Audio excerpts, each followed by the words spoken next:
Hola, ¿qué tal? Como estades? Nada, outra vez son eu de novo e tal. A ver, houve aí un problemiña outra vez que se me quedou aí colgada a páxina bueno, quedeime sen batería outra vez por dúas veces as seguidas nada, iso. Vale, vais a partir un pouco. Espero ser un pouco máis conciso e breve agora porque solamente nos queda o panorama cultural. Estábamos falando dos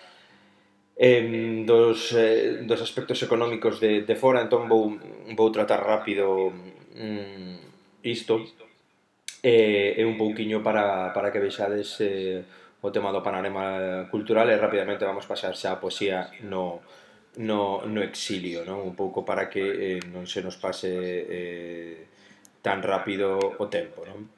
Pois aí estamos. Se pensamos sobre o panorama cultural, o máis importante que temos que pensar, non? De que hai, bueno, o tema do exilio, non? O tema da diferenciación hai que diferenciar entre exilio un pouco e emigración, pero bueno, de todos os xeitos hai que comentar que o máis importante de todo en este caso a xente que se exiliou porque gran parte deles eran literatos. Ben, entón, o único que quero e que me parece interesante empezar a comentar é que realmente, a parte da emigración galega dentro do panorama cultural e literario, emigraron realmente a tres sitios, especialmente a un que foi Bos Aires en Argentina e posteriormente podemos dicir tamén a México e Estados Unidos, non? O máis importante de todos foi a emigración argentina, porque ali na emigración en Argentina houve unha difusión brutal ao redor do centro galego, non? O centro galego, cando comezou a emigración en Argentina, máis ou menos tivo como unha serie de 80.000 socios, non? E realmente foi unha das entidades máis potentes que había de América do Sur. Tedes que pensar que galegos a Argentina naquela época había como uns 300.000 galegos emigrados, non? E todos eles o que intentaron facer foi unha recuperación cultural e tamén política, vale? Pero realmente a máis importante foi a cultural, non? Entre a xente máis importante que formaron un núcleo de peso con moita relevancia ali, pois estaban Castelao, Suárez Picallo, Rafael Dieste, Blanco Amor, Luis Seoane, que fixeron, pois, cada un dentro das súas posibilidades, unha literatura moi prolífica que chegou a nós con moita forza, non? Foron pois realmente importantes porque todos eles evitaron que a mediados do século XX, non? A literatura de mediados do século XX houbera un espacio en branco como se foran os séculos escuros, non? Chamouse ya esta época de dificultade longa noite de pedra, pero realmente non foi tan longa noite de pedra porque no exilio publicaronse moitísimas cousas interesantes que nun primeiro momento non se lle deran a importancia vital que tiñan porque solamente falaban de temas relacionadas coa migración, temas de contido mítico histórico, pero non eran realmente uns temas moi importantes, non? Que nun primeiro momento non se lle deron esa importancia, pero sí que eran vitais, non? Realmente a maioría dos fitos literarios que houbo, o primeiro fito literario importante foi a representación dos vellos non deben namorarse, a parte da publicación tamén de Sempre en Galiza e, como non, a creación de Esmorga por Eduardo Blanco Amor, non? Vedes aquí que teño subliñada Esmorga, está subliñado porque podedes ter o acceso, que oides ver ahora mismo, da obra da editorial Galaxia, vale? Na editorial Galaxia podedes ver a obra, pois bueno, de balde. Creo que vai estar aínda ata hoxe, disculpade a rede, pero bueno, eu teño rede rural, entón vaime así, e deste era a película como que irades, en galego subtitulado en inglés, do xeito que irades, e de la ter aquí bueno, para poder visionala. Ben, entón, pois iso, que saibades que tendes aquí a obra da Esmorga para poder ler a través do link que vos deixei eu aquí, non?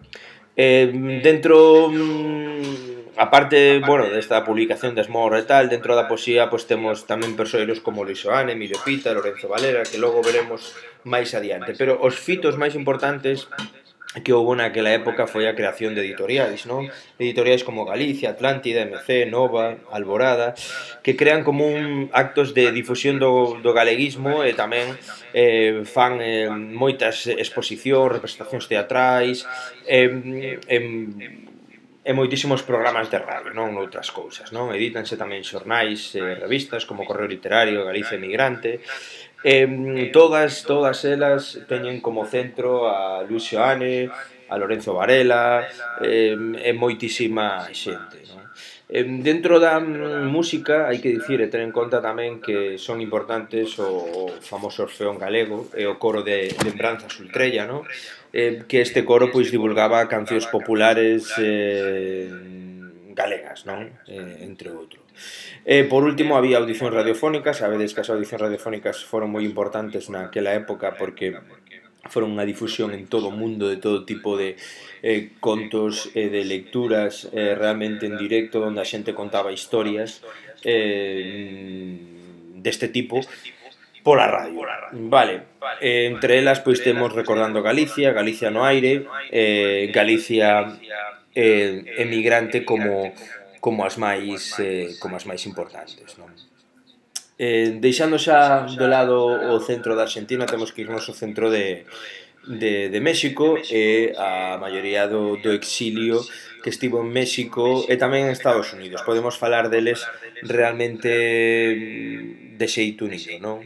A maioría dos centros de México e de Estados Unidos non eran destinos clásicos para a maioría dos galegos, non? Pero ali pois fundouse, bueno, un centro galego no ano 1948 grazas á Unión Cultural Gallega que se creou no ano 39 con uns 1000 socios aproximadamente, non? Dentro destes socios pois xogaron un papel moi importante xente como Xesús Baliguei, Florencio Delgado Gurriarán, Carlos Velo, Luis Soto, Artiro Souto. Esta xente pois creou ao redor deste centro diversas revistas, Saudade e Vieiros, unha revista moi importante que ainda sigue mantendo o nome, non? Realmente en Estados Unidos non houbo moita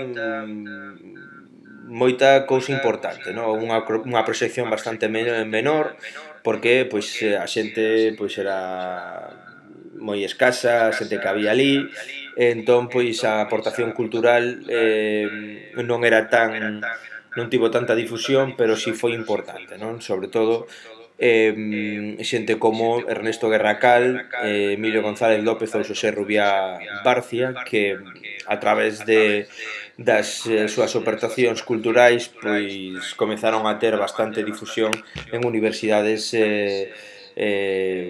da zona. Ben, deixando xa esta parte do panorama cultural como estaba nestes tres centros, vámonos centrar realmente por xéneros narrativos, por xéneros. Dentro do primeiro xénero que vamos entrar é na poesía, a poesía do exilio, que contamos con 5 persoeiros importantes como son pois Luis Seoane, Lorenzo Varela e Emilio Pita. Estos tres primeiros están en Argentina e logo temos Delgado Gurriarán en México e Ernesto Guerra da Cal en Estados Unidos, inda que fixo gran parte do seu traballo en Portugal, como logo veremos. Se comezamos por Luis Seoane, vamos ver e vamos a ter que Luis Seoane pois é un ser polifacético, non? É un artista brutal, que era un pintor, un grabador, un autor de teatro e editor, non? Pero o máis importante que fixo el foi a poesía, non? A poesía pois divide en 4 libros importantes, como vemos aí: Fardel de Exiliado, Na Bretema Sanlleado, As cicatrices e o maior abondamento. Todos eses libros pois realmente dignos que a maioría da poesía que se utilizaba neste sitio tiña que ver moitísimo coa emigración, non? Hai unha denuncia brutal da situación da colectividade, o pobo galego vese como algo importante, non? Destaca moi importante o primeiro, Fardel de Exiliado, non? Foi o primeiro libro. Neste momento o autor pois actúa dun xeito, pois bueno, ten unha poesía social realista, vale? Intenta buscar unha recuperación da poesía de Cabanillas, onde hai un forte compromiso político con Galicia e un pouquiño coa situación dos emigrantes, non? A emigración é o eixo realmente dos poemas, non? Vemos aí algúns poemas tipos como Cantigos emigrantes, Emigrantes dunha data calquera, bueno, que sempre tratan continuamente a temática da emigración, non? Realmente, despois desta denuncia das causas da migración desde un punto de vista histórico e tal, pois centrándose nun héroe que realmente ao final era Galiza, o héroe desta migración, Galicia como pobo, comezamos a encontrarnos un poema como un poemario como Na Bretema Sanlleado, onde intenta recuperar esa Galicia maravillosa, esa Galicia perfecta, non? Que se atopou sobre todo na época medieval e na lírica trovadoresca, non? Intenta recuperar un pouquiño ou evocar a Galicia medieval e facer unha evocación e unha reinterpretación do noso pasado glorioso literario, non? Naquela época, que o van facer moitísimos autores, e que comezou Cabanillas con Na noite non, disculpai, que iba a decir Na noite estrelecida, que comezou realmente Cabanillas, non? O seguinte poemario tamén ten unha temática tamén histórica, pero tamén un pouco traballa un pouco a esa Galicia con un esplendor bastante diferenciada, un intento de evocación do pasado e unha loita política, non? Que vemos en As cicatrices. Pero realmente esta poesía ten unha continuación, aínda que en maior abondamento, onde hai algunha temática da emigración e un compromiso bastante tamén outra vez cívico e social de Luís Seoane. Sobre todo o que atopamos é un compromiso social de Luís Seoane. Se queredes máis información de Luís Seoane, gustaríame que lle botedes un ollo aquí na Fundación Luís Seoane. Aquí, pois, bueno, tendes bastante información na páxina de todo o que queirades, tanto da súa literatura como do seu valor pictórico, que podemos ver que realmente era un pintor cubista bueno, que tiña uns cadros espectaculares, non? Era un ser moi polifacético. Ben, despois de Luís Seoane chegaría neste momento teríamos que ver a Lorenzo Varela. A ver, ahora aí estamos. pasaríamos a Lorenzo Varela.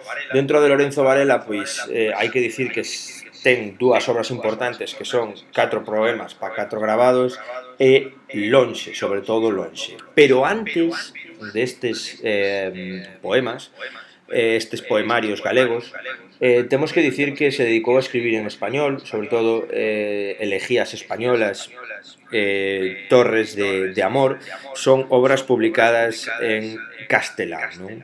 Hai que dicir que naceu na Habana, non era fillo de migrantes, e co paso do tempo, pois cando coñeceu, sobre todo, cando chega a Argentina, a Buenos Aires, se coñece a gran parte da colectividade e intelectualidade galega que hai ali, pois comeza a ter un apego máis polo galego e fai dous poemarios moi importantes que son estos que vos digo, non? O máis importante de todos é Lonxe, non? Porque dentro deste poemario hai un intento de unha difusión mítico-histórica sobre a guerra civil, as consecuencias, logo dentro hai pois, esta dificultade pola ausencia da terra, o exilio, o sufrimento e a saudade que presenta ese extrañamento da terra, un pouquiño trata sobre iso, non? Ben, que Lorenzo Varela, pois, bueno, tamén tendes aquí dándolle o clic unha páxina, vale? Nesta páxina, pois, topamos parte da súa vida e obra, vale? Entón, pois, hai bastante información para poder traballar, vale? Dándolle clic aí podedes acceder sen ningún tipo de problema. Emilio Pita. Emilio Pita é un dos grandes esquecidos nesta época, é un autor moi prolífico dentro da poesía, e pareceme un dos poetas esquecidos. Realmente, a súa obra ten o libro máis importante de todo o seu primeiro, Jacobsland. É un libro con moito compromiso ético, que ten pois é moi estético, tende a entender un pouquiño dun xeito diferente a creación, non? Creo que é un autor que se dá conta de sobra o que está vivindo, que é ese momento histórico, igual que nos está pasando a nós, que estamos vivindo tamén un momento histórico, pois el dáse conta de que está vivindo un momento histórico e que vai ser fundamental ese momento para a continuidade da literatura, non? Entón, o que quere dar é un voz realmente á historia de Galicia e da súa lingua para que sexa real e libre, non? Isto é o que acontece, o que podemos atopar na obra de Jacobsland. Logo hai outros títulos como Cantigas de nenos, os relembros das cantigas, o Rosel Verdegal, ou Serán, onde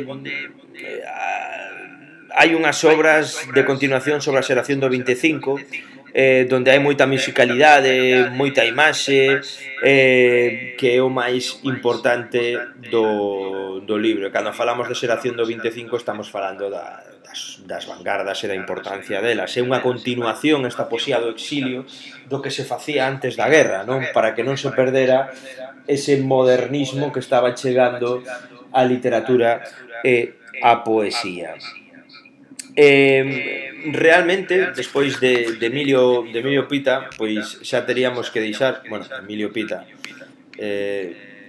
tamén podemos ver dándolle no clic a páxina, vale?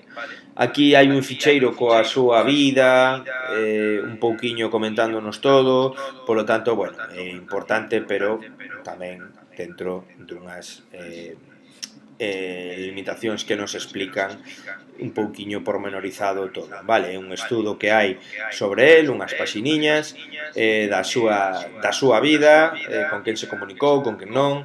Entón, pois, creo que resulta bastante interesante. Ben.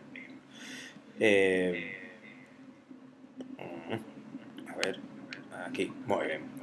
Despois de Emilia Pita vai chegar xa, isto xa vamos deixar xa o núcleo bonaerense para irnos a México.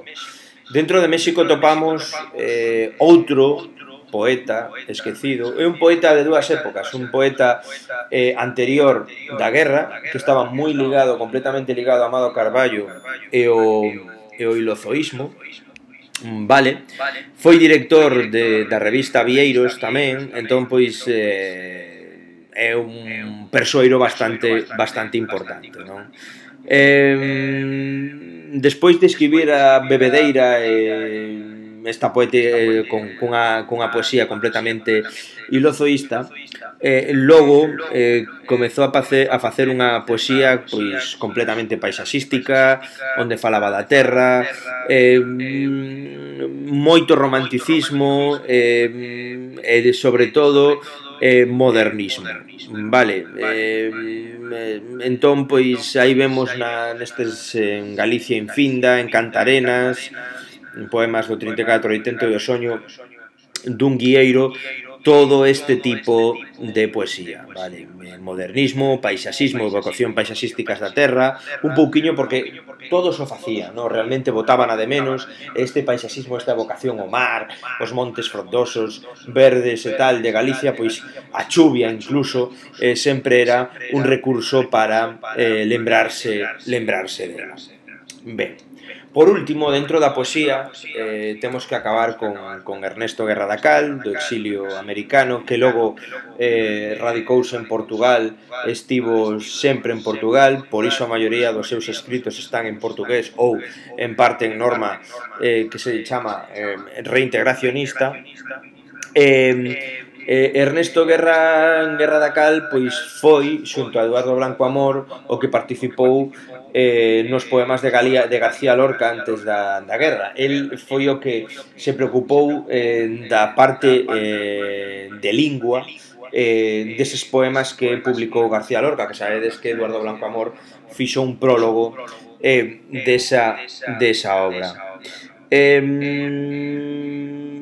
Ernesto, pois, creo que é un poeta que fala bastante da existencialismo, que reflexiona un pouquiño sobre a morte, e ten tamén unha parte dunha crítica social en base, ou con ironía e retranca, non? Sempre fai reflexións irónicas sobre como pasa o tempo, como pasa a morte, bueno, é un pouquiño comenta así dun xeito saudoso tamén, non? Botando de menos ese territorio no que non pode estar. Vemos aí que a maioría, vemos as obras Lúa de Alén Mar, Río de Soño e Tempo, Motivos do Eu, Futuro Inmemorial, Coisas e Loixas, que tratan todos este tipo de poética, sobre todo da emigración. Por lo tanto, este último intentei, pero non puiden entrar nel, pero hai información na rede sobre el que podedes atopar, sobre todo creo que na Fundación Alexandre Bóveda, me parece, creo que tal, e tamén en AGAL, que creo que é a asociación que é a asociación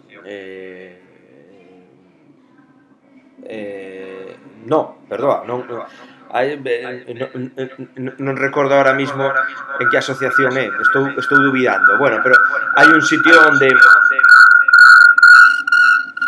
onde pois publican a súa parte da súa obra e abran del un pouquiño para dignificar o seu traballo a prol da lingua.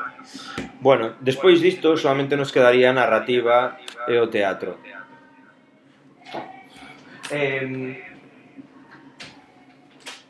A narrativa e o teatro, podemos dicir realmente que ten a varios escritores, sobre todo a estes tres escritores importantes, non?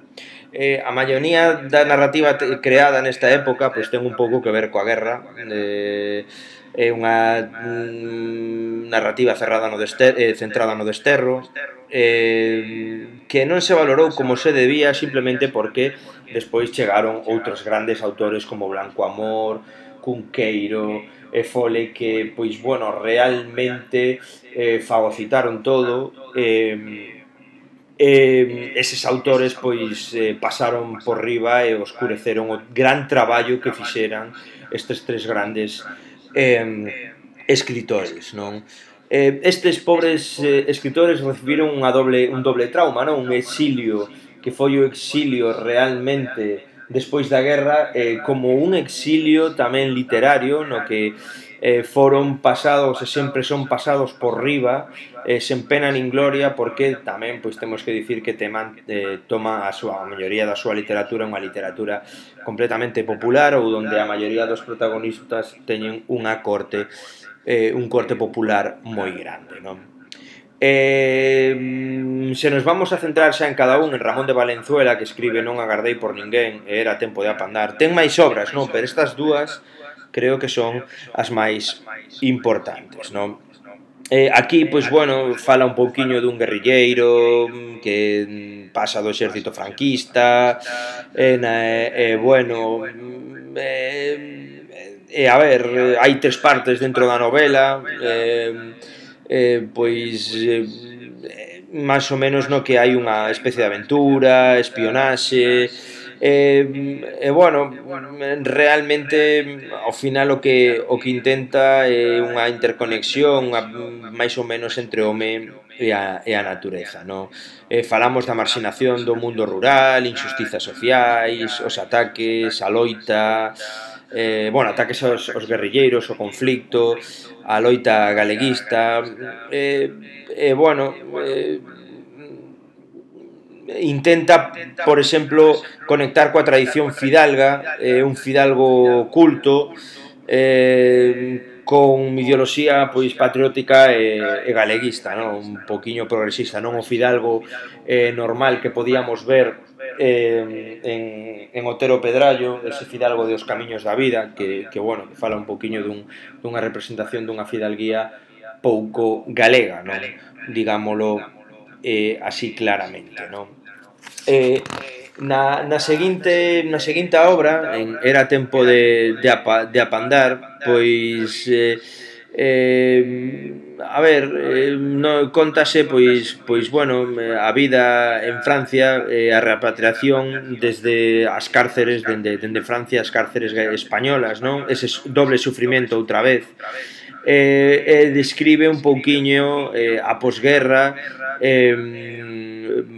máis ou menos sobre todo dun xeito histórico, falando das minas de wolframio, a guerrilla, bueno, o tema da Segunda Guerra Mundial e o triunfo dos aliados, bueno, xeralmente dun xeito descriptivo tamén trata e narra toda esta historia. Vale, polo tanto, vemos dun carácter popular, narración histórica continuamente duns feitos que eles sufriron moito, non? Sempre centrándose nese sufrimento da migración. Antón Alonso Ríos, xa deixando un lado en Ramón Valenzuela tamén podemos entrar, creo. No, pois non se encontrou. Bueno, non teño, aquí non puiden guardar, pero poderíase atopar clicando aquí en tabeirosmontes.com, vale, buscando Valenzuela Ramón, e despois Antón Alonso Ríos, bueno, coloquei a Wikipedia, pero porque non había moita información, sorpréndeme, non? Porque as tres obras son espectaculares, non? Da saudade, amor e arte e misticismo, intenta recuperar e sigue a liña do Grupo Nós, a liña do fidalguismo, o apego á terra, natureza, paisaxe, ese romanticismo e misticismo que cando se falaba de Galicia, vívese dun xeito nostálxico ese afastamento da terra, un pouquiño traballa ese desterro, ese sufrimento, non? Tamén fai unha dedicatoria a todos os galeguistas, máis ou menos, que o idealismo que se fixo dun xeito saudoso dende esa emigración. A seguinte novela, o señor Afranio, Como me rispei das gadoupas da morte, é bastante interesante, non? É o enfoque, non, máis ou menos dun carácter desde un punto de vista biográfico, non? Onde pois el preocupase polo destino, a preocupación polo destino incluso persoal do povo galego, a través dun señor que é Afranio, que intenta organizar e defender a República para bueno, escapar a morte, non? Entón, hai moita aventura, moito risco, foi unha persoa esmolante para esconderse un pouquiño e disfrazarse un pouquiño para escapar das gadoupas da Guardia Civil ou bueno, como fuxido do bando nacional, non? Por último, publicou Nidia, non me acordo moi ben que dicía esta obra, bueno, non vos podo... Sei que fala dunha rapaza que se chamaba Nidia, realmente non creo que... A ver, é unha obra bastante costumista, que fala un pouquiño da situación, creo que de tema religioso, non sei exactamente, pero si fala iso, non? Un pouquiño fala da concepción social e das convencións sociais novas, o poder, a igrexa, bueno, un pouquiño todo iso. Por último, dentro da narrativa temos que falar de Silvio Santiago, Vilar de Vos e O silencio redimido. A primeira é unha obra pois na que fala da súa terra, non? Fala de Vilar de Vos. Ten un prólogo esta obra de Otero Pedrallo, bueno, realmente vese que é unha obra bastante costumista, onde fala da súa aldea, da súa infancia, do que bota de menos, é un viaxe outra vez a volver a ver a súa xente, onde vive, recuperar a súa vida pasada, dun xeito, pois, a ver, saudoso, non? Hai moito carácter humano, moito cariño, bueno, descríbese moito a zona, e un pouco vai acorde co que se facía neste tipo de literatura, non? Un recordo saudoso, romántico de toda Galicia, non? Tanto as súas xentes, a súa cultura, a súa natureza, un pouquiño era o tipo de narrativa que se fixo ata que chegaron Blanco Amor, Fole e Cunqueiro, non? Eses grandes escritores que realmente levaron por diante esta gran xeración de narradores, non?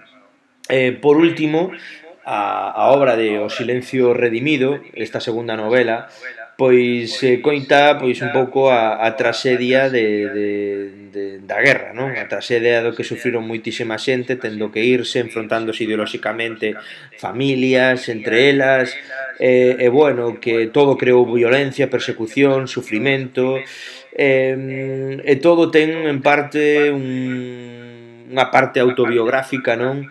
E il pois entra algo dentro dese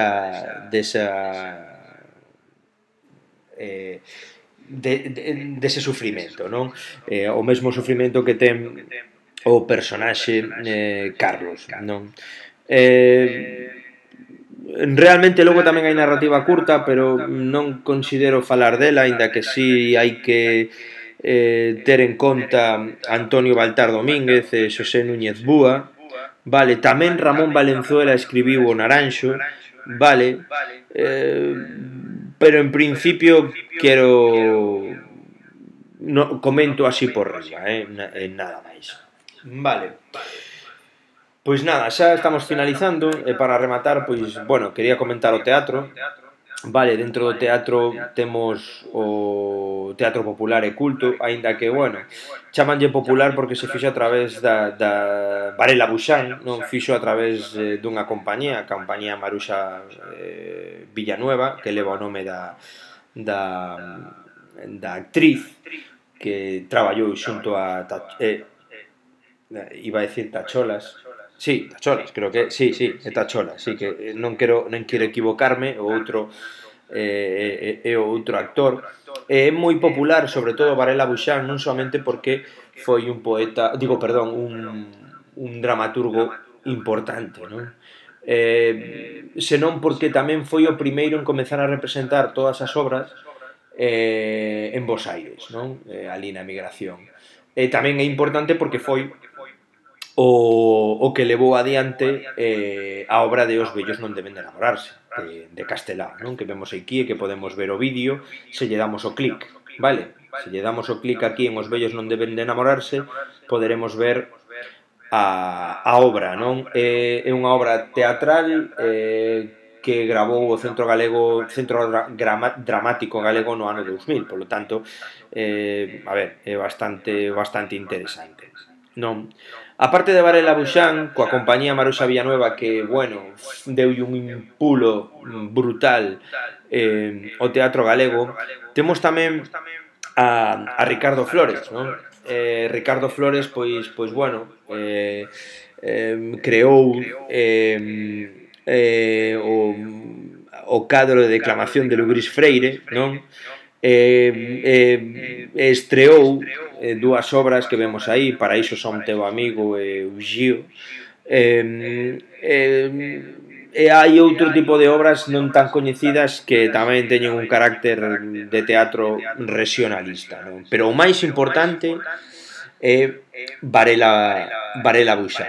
Varela Buxán fixo moito pola poesía, digo, perdón, polo teatro galego, e realmente non poderíamos entender os que veñen despois metidos dentro do teatro culto, pero é certo que se fixo outro tipo de teatro cunhas normas, xa non tanto de corte clásico, hai obras que sí que se traballaron de corte clásico, pero realmente hai varias, non? Proceso en Jacobsland, moi importante, de Blanco Amor, diferente teatro para a xente, e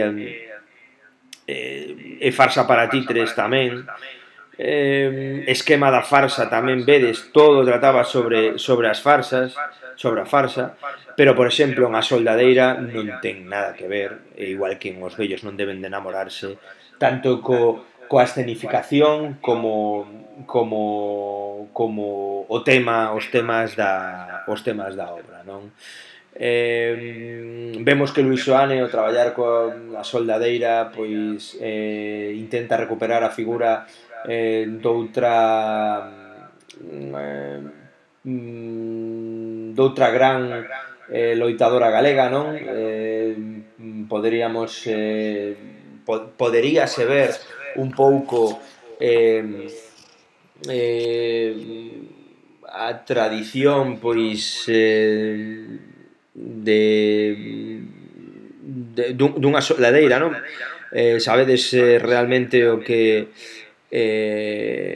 eran, non? Entón, pois, bueno, trata un pouquiño a obra de señores con señores feudais, personaxes da Idade Media, e bueno, é un pouquiño trata iso, outra recuperación histórica da época de ouro da literatura galega que todos intentaban recuperar. Primeiro, os grandes impulsores entre o 16 e o 36 do ano 1916 ano 36, que é o auténtico resurdimento, que podemos dicir, desa época gloriosa, vale, que foi a literatura medieval galega, non? Por lo tanto, é o que podemos ver na Soldadeira de Luis Soane.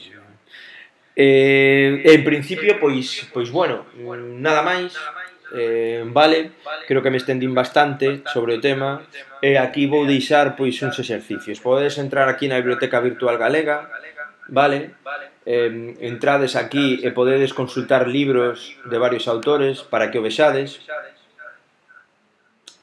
vale. Aquí tendes o catálogo de obras e autores. Eu recomendaría vos entrar por exemplo, polo catálogo de autores, vale? Meternos nos autores aquí de poesía, autores de narrativa, o que queirades, no? Autores de poesía, entrades en Seoane, bueno, e aquí, por exemplo, Seoane Luís, entrades e podedes ler algunha obra. Soamente ten a obra poética e soamente creo que ten na brete máis anllado, dá má sensación, vale, sí, exactamente, soamente ten iso, e vedes que está feito de xeito histórico, vale, moi parecido a Na noite estrelecida de Cabanillas, creo que antes o dixen e non me estaba equivocando, e vemos unha estructura como se fora unha poesía narrativa, vale. Bueno, isto é para que entredes aquí na Biblioteca Virtual Galega, vedelo outra vez, e aquí tendes obras de autores por se queredes ler tamén, vale, tamén hai vídeos, pero sobre todo obras de autores. E por último hai aquí a esmorga con exercicios que creo que algún xa me estades facendo e me estades enviando, que están na aula virtual, e por último liñas literarias, bueno, preguntas que hai sobre a literatura do exilio. Vale, en principio era todo isto que vos quería explicar. Espero que vos sirva e vos sexa de un complemento importante sobre ese tema que estaba tratado así moito por riba. Vale, nada, un saudiño e ata a próxima, que facedeme iso, vale? Facedeme o diario, ideme facendo as cousas, lede os libros, e tampouco vos quero cargar moito, que me interesa que leades e que escribedes e que isto vos quede como unha información a máis que podedes aproveitar de cara sobre todo a segundo de bacharelato, os que vallades cando teñades que tratar estes temas de novo, vale? Nada, ata a próxima clase, que vamos tratar a narrativa de posguerra, vale? Vamos a empezar con Blanco Amor, Fole e Cunqueiro. Nada, saudiños, chao.